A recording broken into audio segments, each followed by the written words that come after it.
Hey, yo, what's up everyone? Welcome back to the channel. This is Smart TCG, and today I'm going to be going over Dragapult EX in the Prismatic Evolutions format. Now, Prismatic Evolutions is the brand new set that is about to release, and it is expected to shake up the metagame quite a bit, and Dragapult EX is expected to be one of the top contenders in the format.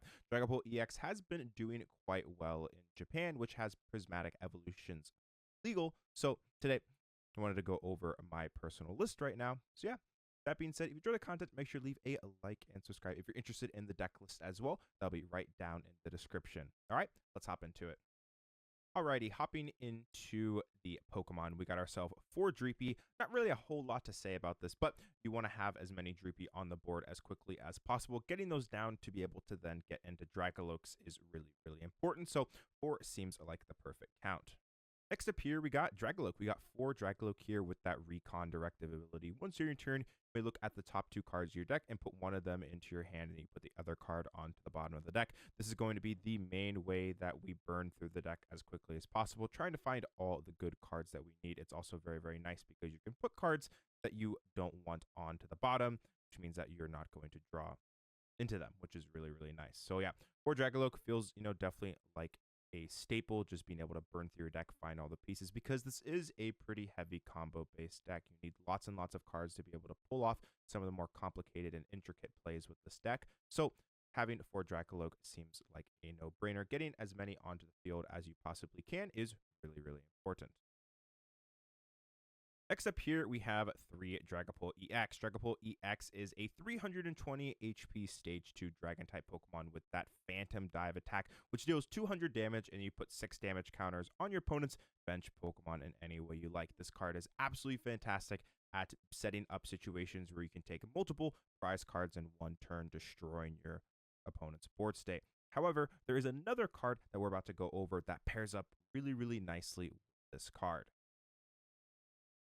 Alrighty, so the support Pokemon that we are going to be running, which pairs up really, really nicely with Dragapult EX's Phantom Dive, is going to be the Dusknoir engine. We have a 2-1-2 line of this. We do play multiple rare candies, so we don't necessarily need double or triple Dusclops. We want to oftentimes be going Duskull to Dusknoir, which is why we do play more Dusknoir than Dusclops. But Dusknoir and Dusclops have that ability. Specifically, we'll start off with Dusclops here first, which reads, once your turn, you may put 5 damage counters on one of your opponent's Pokemon, and if you use his ability, this Pokemon is knocked out. So there's a lot of situations where Dragapult's Phantom Dive is able to get really close to knocking out a small HP Pokemon on the bench, and that's where the Dusclops can get you over that finish line to be able to get that knockout.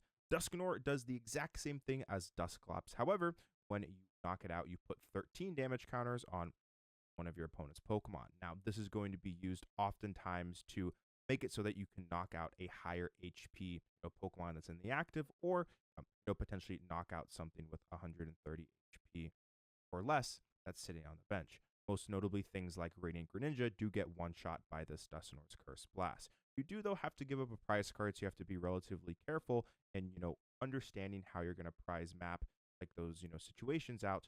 Make sure that you're comfortable giving up a Dusknoir or something like the Dusclops. So when you use these cards, you have to be careful, and you kind of have to look ahead into the game and see, is doing this damage worth giving them a prize card?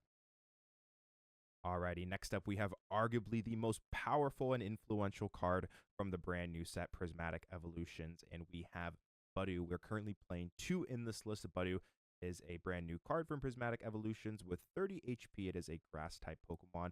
Doesn't look necessarily super threatening at first glance, but it is one of the most powerful cards we have seen printed in quite some time.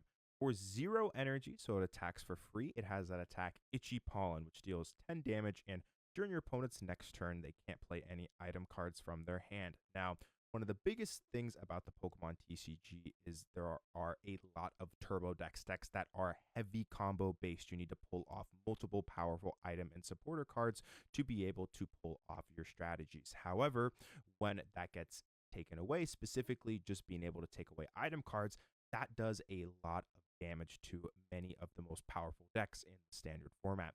For example, Regidrago heavily relies on cards like Earthen Vessel to find energy, but most importantly, Energy Switch to move those energies onto Regidrago to threaten early game attacks. Without access to those cards, that deck really struggles to function, whereas we've been seeing at some Japanese tournaments, Regidrago isn't necessarily performing very well. There's a potential the deck is going to have to be built a little bit differently to counteract something like the Budew. On top of it, also decks like Charizard, for example, heavily rely on cards like Rare Candy to be able to set up Charizard and Pidgeot early in the game. Now they're going to have to play things like potentially extra like Charmeleon, maybe Pidgeotto, Grand Tree as well is probably going to have to become the A-spec of choice in that deck just because you're not going to be able to use Rare Candies at the beginning of the game. With that being said, this card is absolutely broken. It's going to shape the Pokemon TCG for quite some time, and I expect it to be in tons of decks moving forward. This card's amazing, and it's probably one of the most powerful cards we've seen in quite some time. Item lock is just so good, and the fact that you can attack with it for free makes it all that much scarier. All right, let's hop into the next cards. Alrighty, hopping into the next cards here, we have Radiant Alakazam, Fezandipiti EX, and Lumineon. Radiant Alakazam is great in situations where you're able to two-shot the active Pokemon, but there's some extra damage left over that you don't actually need on the active. You can push that onto the bench. Also creates more situations where you can create multi-prize card scenarios. Just very good Radiant card. Makes a lot of sense to have in this deck. And then we got Fezandipiti for consistency. You are a combo-based deck, so being able to use that flip the script to draw more cards is really nice. And then we also got Lumineon with that luminous sign. Just being able to get a supporter is just so good. These are the only other support Pokemon in the deck. Pretty much all you need. These are the Pokemon that I have been playing. You could potentially play something else, like the Manaphy possibly, but I haven't really felt like that was necessarily very needed. So these are the Pokemon that I currently play. Let's hop into the trainers.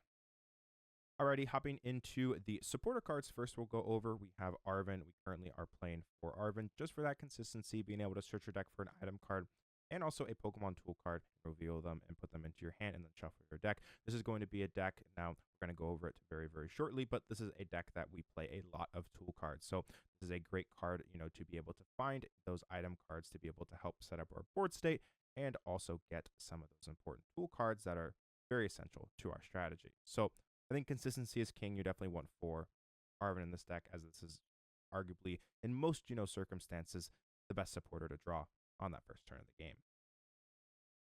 Alrighty, next up here, we got Iono. We have 3 copies of Iono. I briefly considered playing something like Roxanne. However, the problem with Roxanne is that it typically is only good towards the middle and end portion of the game, which means that when you open it up in your opening hand, it is a dead card, whereas something like Iono is always going to be able to be played. So I felt like having that extra consistency instead of playing 2 Iono, 1 Roxanne, just having that 3rd Iono has felt relatively nice, and I've liked the added consistency boost at the beginning of the game, because this is, as I said, a heavy setup, based deck. You got to get a lot of things, in the early game to get functioning. So having that extra, kind of boost of consistency has felt like pretty nice. Now, if you did want to add in something like Roxanne, you'd probably not cut an Iono. You'd just add an extra supporter, but I'm not 100% sure exactly what you would cut for that. So yeah, at the moment, we just got the 3 Iono. Alrighty, next up we have Lance. We're currently playing 3 copies. Now, this is a card that has been around for quite some time. It just hasn't necessarily seen very much play at all in the majority of competitive decks in its lifespan in the standard format, and it finally has a place to shine. Lance is a supporter card which reads, search your deck for up to 3 Dragon-type Pokemon, reveal them, and put them into your hand, then shuffle your deck. Now, the main reason why this card is being played now, because it hasn't necessarily been played very much in Dragapult in the past, is because of the Budew.